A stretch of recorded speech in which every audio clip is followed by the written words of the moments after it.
Hello and welcome to Tribune's Shelf Life. I'm Mandira Nayar and I get paid to read, and I'm very excited to welcome to the show Ambassador Navtej Sarna. Um, Ambassador Sarna needs no introduction. He's a writer, he's a diplomat, and he has written this incredibly wonderful, cute, as he calls it, sized book called A Flag to Live and Die For. It is, it's a tiny book, but it really has it crams in a universe of information. So, welcome to Shelf Life, Ambassador Sarna. And I wanted to ask you to begin with. It is you've been writing history for a very long time, and we've if you look at WhatsApp University, you have all these stories about the flag. What was the story while you were researching that you didn't really know about the flag, and what can we expect about that? There were many stories, Mandira, and thank you for bringing me on this show. There were lots of stories. For instance, I really did not know what the lead up to was to the getting the Tiranga. There were so many different flags, and also how the colors changed, and how did the charkha come in, for instance, and how did Yeah, the charkha go away? yeah. So, it's a fascinating story, and we've tried to keep it small because that is the format of the series.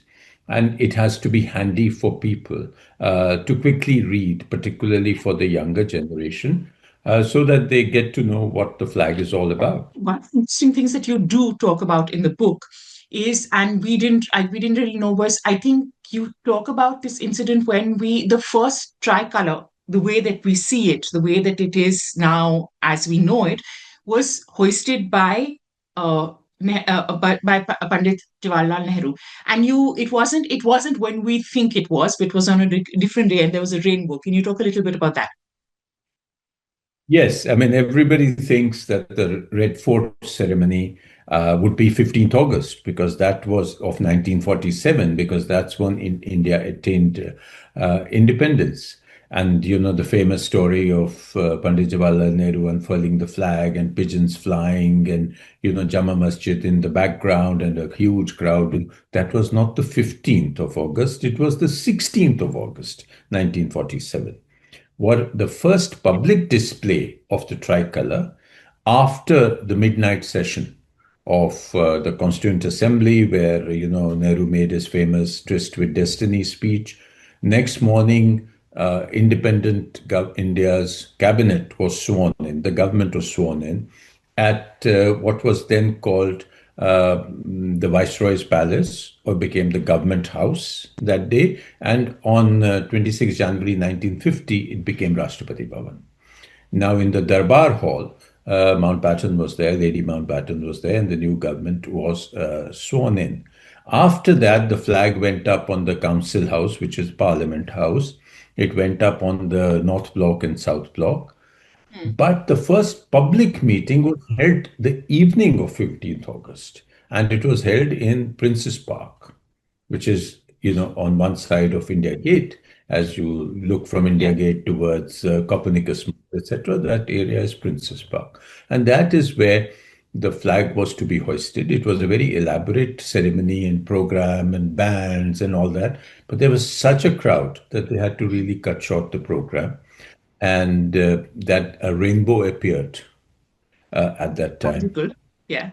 And and even Lord Mountbatten had notes in his papers that it looked very much like the flag of the Dominion of India.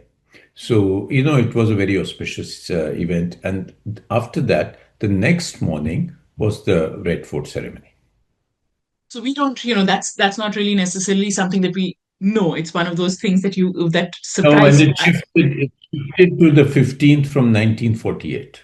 1948. Okay.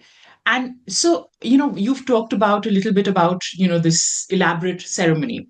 And one of the names, in what I found fascinating about the book is that, it is, of course, about how this becomes a national symbol and how, there is rallying around it. It becomes a symbol of resistance during colonial in during the time of fighting against colonialism, but it also is a is it's more than, it also has these characters that are associated with it. And you talk about this one particular character who is called Pingali Venkayya, who you call the hero of the flag. Can you tell us a little bit about him and why you call him the hero of the flag? Sure. Uh, in the early, let me just start with a little broader perspective. In the beginning of the 20th century, I mean, we didn't really have a national flag or a flag of protest. There were I mean, in ancient India, medieval India, there were flags of clans, of gods, of even the Pandavas and the Kauravas had flags, and everybody had a flag. The Mughals had a flag. The Sultanate people had flags, and so on and so forth. But the flag as a symbol of protest was first seen during the protests on the partition of Bengal, which was 1905. So 1905 was the partition of Bengal. 1906 was the first anniversary of what was called Boycott Day, first anniversary of the protest. That is the first time that a flag was designed. And there was a one earlier attempt, but that's a very minor attempt. But here there was a flag was designed and unfurled at the Parsi Bagan in Calcutta. Hmm. And that was a kind of that was an anti-partition protest. And this flag had its, different colors. It had legends. It was called the Vande Mataram flag or the Calcutta flag. It was presented by Bhupendranath who was the younger brother of Swami Vivekananda and the editor of the Yuganta, to Revolutionary. Surendranath Banerjee. Yeah, Yeah. Surendranath Banerjee, who was one of the earliest nationalists. And that flag then sort of got a lot of traction for a while. Then the partition itself was annulled. So, but then there were other flags. There was a flag designed by Sister Nivedita. There was a flag unfurled abroad for the first time was by Madame Kama. There was a home rule flag with Annie Besant and Tilak. And then, slowly there was a need for a flag which could sort of get a national emotion behind it. And there was this gentleman called, Pingali Venkayya, who was a fascinating character. At the age of 18 or 19, he went off to fight in the Boer War, South Africa, where he also met Mahatma Gandhi, who was then protesting the position of the Indians in South Africa. And then he came back and did various things. He learned Japanese. He was called Japan Venkaya. He learned how to make a hybrid variety of cotton. He was called Patti Venkaya, which is Telugu for cotton. And then he even worked in diamond mines and was called Diamond Venkaya. Hmm. But his one passion was to design a flag for India. So he made a booklet of 24 designs. Beautiful. And we kept chasing Mahatma Gandhi at every Congress session in 1916, 17, 18, that, please get an exhibition organized, get more ideas, not just my ideas, but let's do a flag. And Gandhi was sort of not quite taken up with the idea. And then it was in 1921 at the Bezwada session or Vijayawada session of the Congress Working Committee held alongside with the AICC that Lala Hansraj, who was acolyte of Mahatma Gandhi and from Punjab, from Jalandhar, he suggested that, why don't you put the spinning wheel into the flag? And the spinning wheel by then, along with, khadi, along with the Gandhi topi, etc., had become symbols of, rallies and protests and all. So that sort of caught Mahatma Gandhi's imagination. He called Venkaya that you've been chasing me with all these flag things. Please give me quickly a flag design with the charkha. And lo and behold, in 3 hours, Mr. Venkaya produced the flag. But unfortunately, it was already too late to be presented to the Congress Working Committee. Actually, it was not unfortunate, it was fortunate. Because in the original design, Mahatma Gandhi only had red and green, two Okay. stripes, and the red was the Hindus and the green was the Muslims.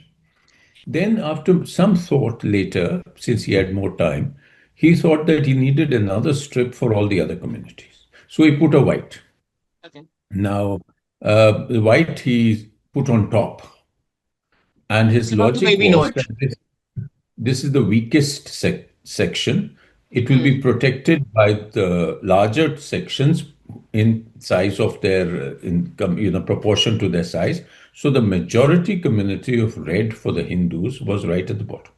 Yeah. This was the Okay. Gandhi. It became known as the Swaraj flag. Okay. It was never really adopted by the Congress through any resolution or anything, but it began to be flown at every Congress session. And Mm. then there was a massive satyagraha in Jabalpur and then in Nagpur, even bigger one Mm. in Yeah. 1920, where people won the right, surely through a protest, to march with this flag. And the colonial authorities tried to break it down, but then there had to be a compromise and all that. So slowly, this flag gathered, um, became mainstream Yeah. as a symbol of protest against colonialism. And then, of course, things changed, the colors changed and all.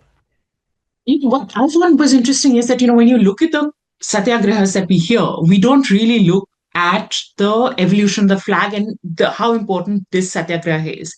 Because, you say that when it happened, there were people who were like Subhadra Kumari, so Chauhan, there were people, Makanlal Chaturvedi, who were people who were poets and essentially, the intelligentsia who sort of became part of this protest. And then, gave the flag a meaning. And I thought that Hmm. that was interesting.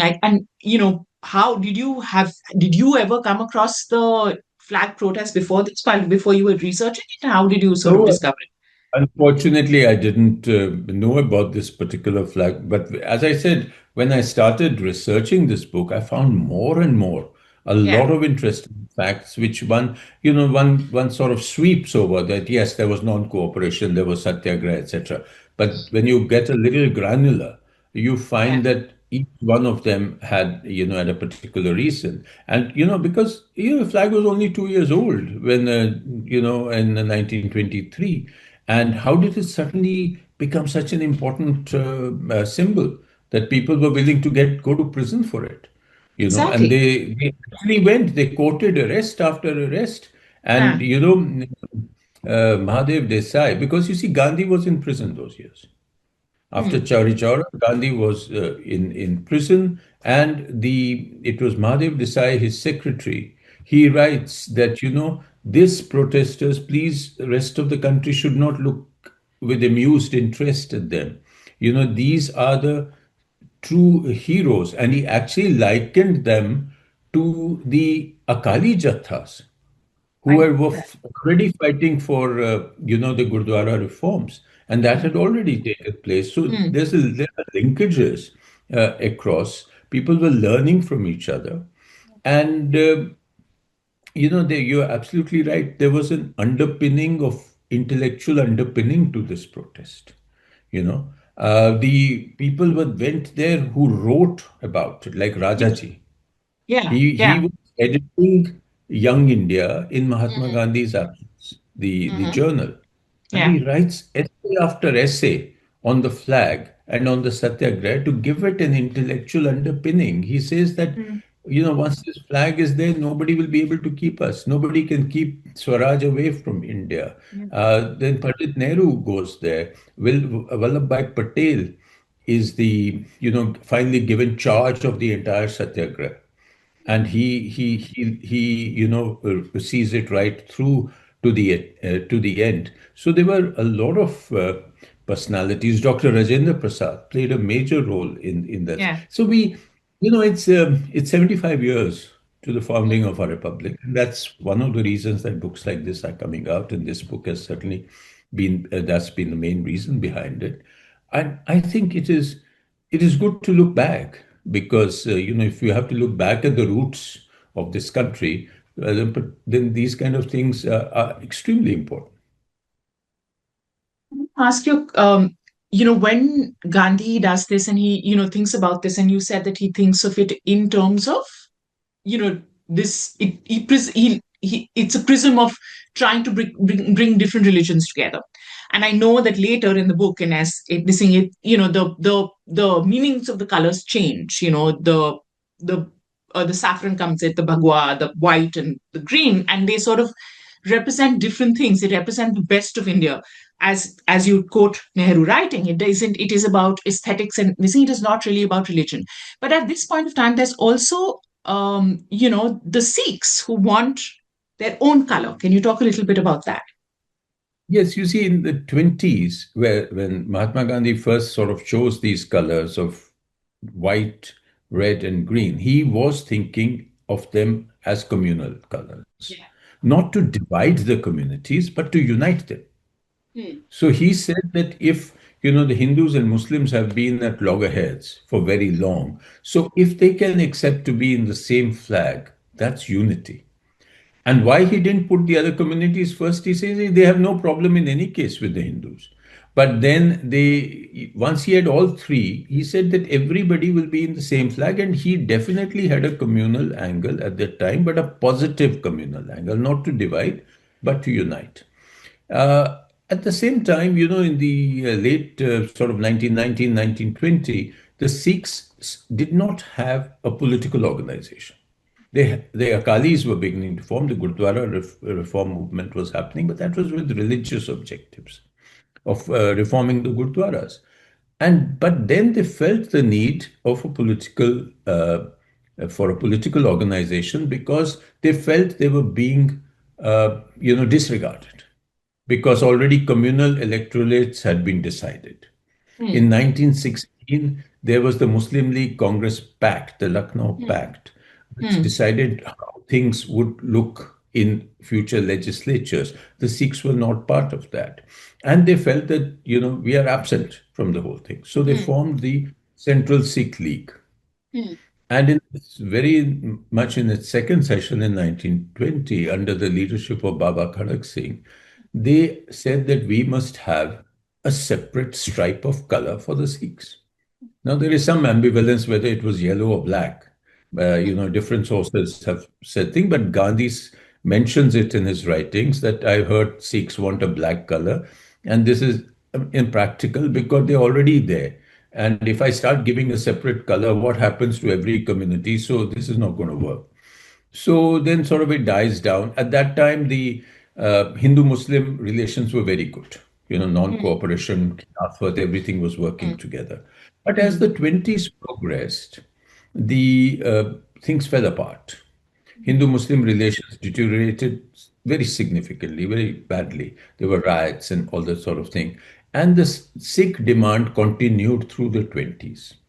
It became exacerbated first when the Montagu-Chelmsford reforms did not give enough regard to Sikh representation. The fear of the Sikhs was that if they don't get a proper representation in Punjab, they will forever be dominated by the Muslim majority.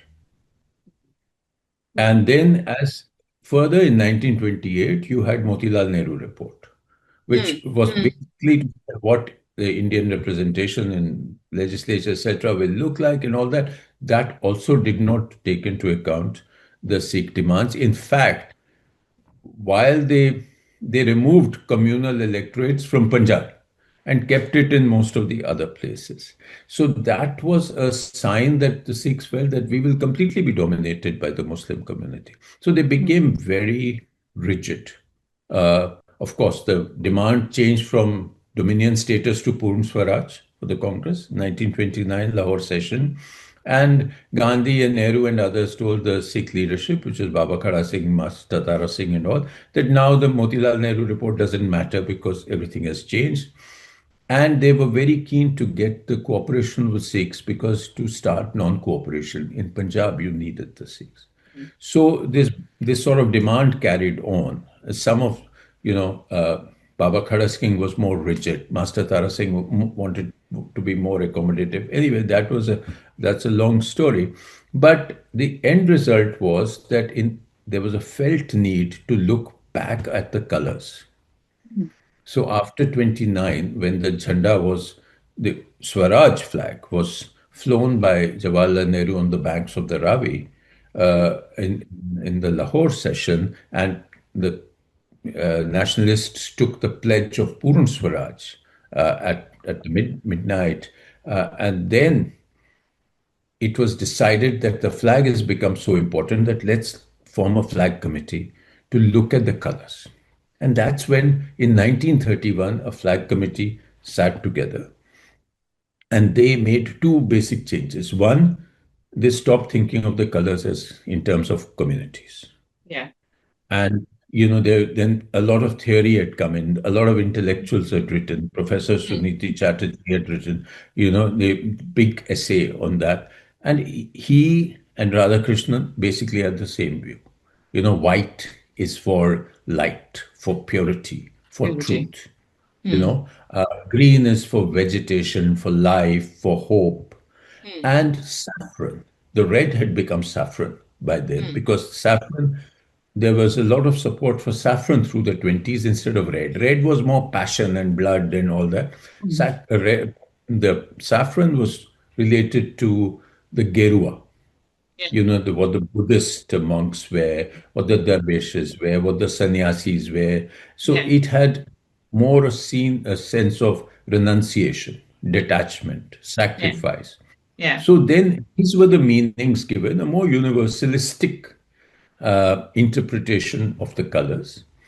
And this was ultimately not suggested by the flag committee. The flag committee, incidentally, couldn't agree. So they said, okay, let's just make a saffron flag with a Oh. charkha. Yeah, Mm. but then nobody wanted to accept that because it thought Yeah. it's Yeah. very, uh, a one community kind Yeah. of Yeah. interpretation. So they went back to the tricolor, changed the red to the saffron, and changed the position of the white. And this was again Nehru's fascination or obsession with the aesthetic Of of a this. flag. Yes. He Yes. said the Yes. white looks more aesthetic when it is in the middle. Yes. And there was Yes. a charkha. Yeah. So the 1931 flag still had the charkha, Okay. and it had saffron, white, and green. Okay. And this was the flag then carried on through the 30s and through the 40s until the issue was again discussed in 47 in the Constituent Assembly. Assembly. Yeah. So the evolution of the flag is also, I mean, the story, as you narrate, is a story about sort of bringing people together. There is differences, there are divisions, but everybody tries to sort of not let it become divisive. There is an attempt to bring everything together, and I think that is at the center of the story for me. I mean, that's the message I carry over. Where that when we look at going to the past, you said it's about 80 years, 2 years later. We look at this and we sort of we see the past through this rosy tint of these divisions did not exist there. This is only now fanned by social media. But there's an aspect of repair which we don't really look at. And can you really tell me about this aspect, about the how this flag is really about coming together, and how coming together is not always easy? No, it um wasn't easy. I mean, you're absolutely right. We think of the freedom struggle as a sort of, cohesive, homogeneous effort. It yeah. wasn't, you know. There were very different players. There were very different concerns. There were provincial concerns. There were language concerns. There were religious concerns. There were representational concerns. So the flag, by and large, I think the importance was both in 1931 and 1947 debates that despite the fact that so much was happening on in communal violence terms, Yeah. India, Pakistan, etc., we were still portraying the colors as above this. We were giving it a universalistic, aspirational terms Mm. that this is truth, this is purity, this is sacrifice. These are very large terms. But while before that, there had been, for instance, in the 30s, there were Mm. clashes Mm. over the flag because the flag became important. Mm. So there were clashes, for instance, when the Muslim League and Congress relations deteriorated, the flag also became an issue. in the beginning, 1923, even Muhammad Ali, one of the founders of Muslim League and leader of the Khilafat movement, was president of the Congress at Kokinada. And he Yeah. had very much supported the flag. Yeah. But later, during the 30s, the Muslim League, which by then did not have a flag of its own, they only had the Islamic flag, which was largely used for religious purposes, the green flag.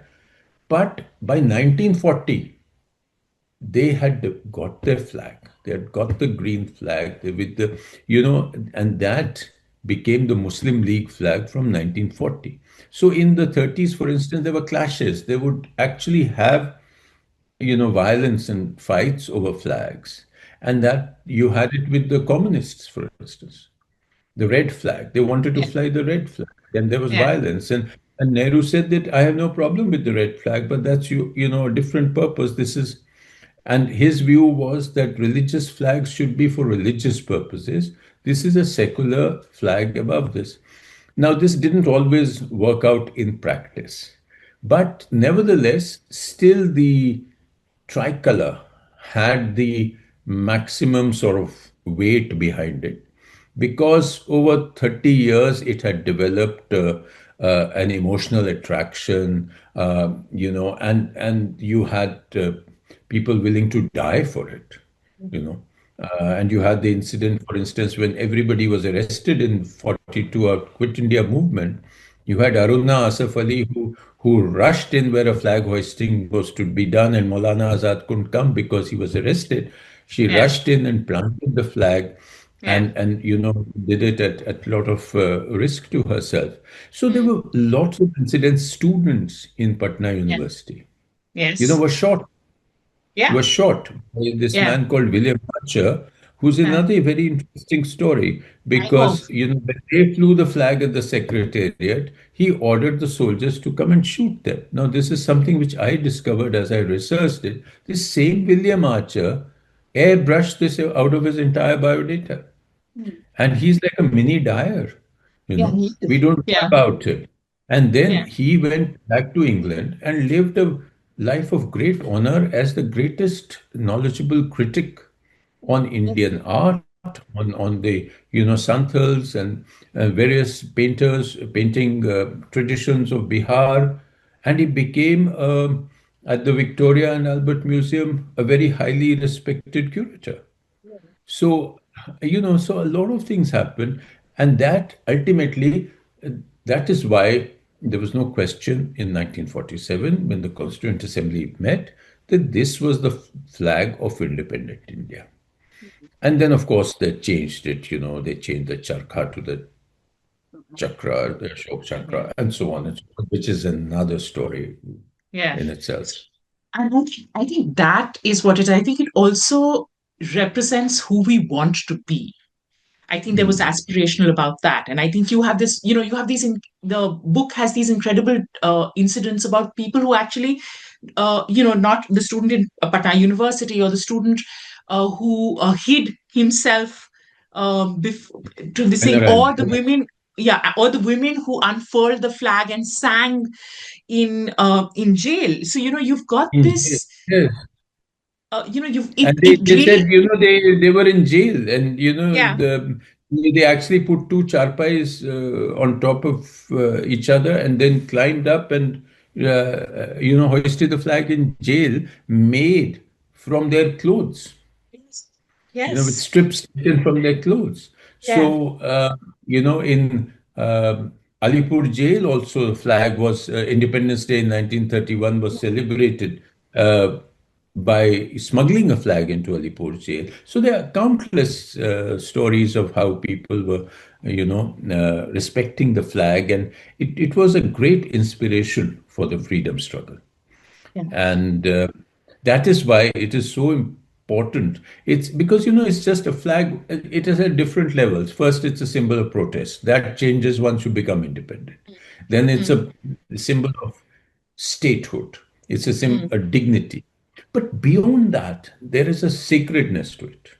yeah. You know, it gets a kind of sacredness. Even you cannot imagine, say, trampling over a flag or Mm, dishonoring a flag.